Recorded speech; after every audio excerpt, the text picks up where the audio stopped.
Alors, bonjour à tous. Aujourd'hui, nous continuons la lecture de la chaîne d'or et nous en sommes rendus au verset 26 à 27 de l'Évangile selon saint Matthieu chapitre 6 que je vais lire.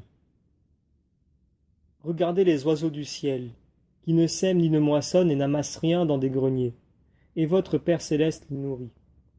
Ne valez-vous pas beaucoup plus qu'eux? Qui de vous, à force de soucis, pourrait ajouter une seule coudée à la longueur de sa vie?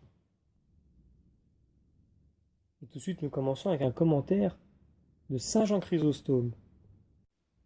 Notre Seigneur vient d'affermir notre espérance par une raison du plus au moins. Il la confirme maintenant par un argument du moins au plus.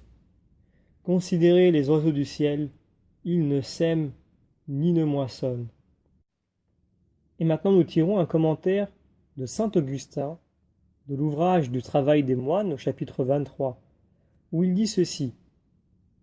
Il en est qui prétendent n'être pas obligés au travail parce que, disent-ils, les oiseaux du ciel ne sèment ni ne moissonnent. Pourquoi donc ne pas faire attention à ce qui suit? Et ils n'amassent rien dans les greniers. Pourquoi veulent-ils avoir les mains oisives et leurs greniers pleins? Pourquoi moudre leur blé et cuire le pain? Car les oiseaux du ciel ne le font pas. S'ils trouvent des personnes qui détermineront à leur apporter chaque jour leur nourriture toute préparée, encore faudra-t-il qu'ils se procurent eux-mêmes de l'eau en allant la puiser à une fontaine, à une citerne ou à un puits. S'ils ne sont même pas obligés à remplir d'eau leur vase, ils ont vraiment un degré de perfection de plus que les fidèles de Jérusalem qui, ayant reçu le blé qui leur a été envoyé de la Grèce, ont pris soin d'en faire du pain, ou du moins d'en faire préparer, ce que ne font pas les oiseaux.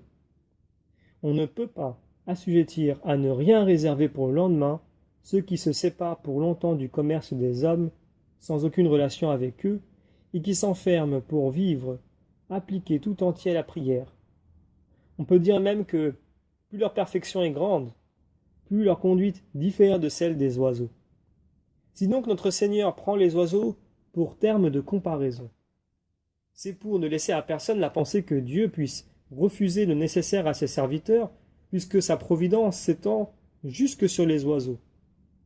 Car il ne faut pas croire que ce n'est pas Dieu lui-même qui nourrit ceux qui travaillent de leurs propres mains. Ainsi, parce que Dieu dit « Invoquez-moi au jour de la tribulation et je vous en délivrerai », on ne doit pas en conclure que l'apôtre ne devait pas recourir à la fuite, mais qu'il devait attendre qu'il fût saisi et que Dieu vint le délivrer, comme s'il avait délivré les 3 jeunes hommes de la fournaise. Les saints pourraient répondre à ceux qui leur feraient cette difficulté qu'ils ne doivent pas tenter Dieu, mais que c'est à lui, s'il le veut, de les délivrer, comme il a délivré Daniel des lions et saint Pierre de ses liens, alors qu'ils étaient eux-mêmes dans l'impossibilité de le faire. Que si Dieu, au contraire, leur donne les moyens de fuir et qu'ils échappent ainsi au danger, c'est encore à lui seul qu'ils attribuent leur délivrance. Par la même raison, si des serviteurs de Dieu sont capables de gagner leur vie de leur travail personnel et que l'Évangile en main, on vienne leur objecter l'exemple « les oiseaux du ciel qui ne sèment ni ne moissonnent », ils répondront facilement « si nous étions réduits à l'impuissance de travailler par suite de quelque maladie ou de quelque occupation, Dieu, sans doute, nous nourrirait comme les oiseaux du ciel qui ne travaillent pas. Mais puisque nous pouvons travailler, nous ne devons pas tenter Dieu, car cette puissance même que nous avons vient de sa bonté. Tant que nous vivons, notre vie vient de la même source que cette puissance, et nous sommes nourris par celui qui nourrit les oiseaux du ciel, comme notre Seigneur le dit, et votre Père céleste les nourrit. N'êtes-vous pas beaucoup plus qu'eux? Et maintenant, nous enchaînons avec 2 commentaires de saint Augustin. Le premier où il nous dit, pour préciser le commentaire précédent, c'est-à-dire vous êtes d'un prix plus élevé parce que l'homme, animal raisonnable, occupe dans la nature un rang supérieur aux animaux sans raison, comme les oiseaux. Dans son ouvrage La Cité de Dieu, au livre 11, chapitre 16, où il nous dit « Cependant un cheval coûte ordinairement plus cher qu'un esclave, et une pierre précieuse plus chère qu'une servante. Mais ce n'est pas une appréciation raisonnable, c'est la nécessité ou le plaisir qui leur donne cette valeur. Saint Jean Chrysostome de nous dire à son tour: tous les animaux ont été faits pour l'homme, mais l'homme a été fait pour Dieu, et Dieu prend d'autant plus soin de l'homme qu'il occupe un rang plus élevé dans la création. Si donc les oiseaux trouvent leur nourriture sans travailler, pourquoi l'homme ne la trouverait-il pas, lui à qui Dieu a donné la science du travail et l'espérance du succès? Et maintenant, nous prenons un commentaire de saint Jérôme. Il nous dit la chose suivante: il en est qui, en voulant dépasser les limites respectées par nos pères et s'élever vers les hauteurs, tombent dans les abîmes. Ils prétendent que les oiseaux du ciel sont les anges et les autres puissances célestes qui exécutent les ordres de Dieu et qui sont nourris par la providence divine sans aucun souci de leur part. S'il en est ainsi, comment expliquer les paroles suivantes qui s'appliquent nécessairement aux hommes? Est-ce que vous n'êtes pas plus qu'eux? Il faut donc entendre ce passage tout simplement en ce sens que, si, sans peine et sans préoccupation de leur part, la providence de Dieu nourrit les oiseaux qui sont aujourd'hui et demain ne seront plus, elle fera bien plus pour les hommes à qui l'éternité est promise. Et au sujet de cette comparaison, saint Hilaire nous dit qu'on peut en dire que le Sauveur nous instruit par l'exemple des esprits impurs, qui sans aucun travail, pour chercher ou amasser leur nourriture, reçoivent cependant leur subsistance par un effet des conseils éternels de Dieu. Et c'est pour confirmer ce rapport aux esprits impurs qu'il ajoute: n'êtes-vous pas plus qu'eux, montrant ainsi par une comparaison frappante la différence qui existe entre la malice et la sainteté. Et nous tirons un commentaire de la glose maintenant, qui nous dit que ce n'est pas seulement par l'exemple des oiseaux, c'est encore par notre propre expérience que le Sauveur nous enseigne que pour exister et pour vivre, nos soins personnels ne suffisent pas, mais qu'il faut encore l'action de la divine providence.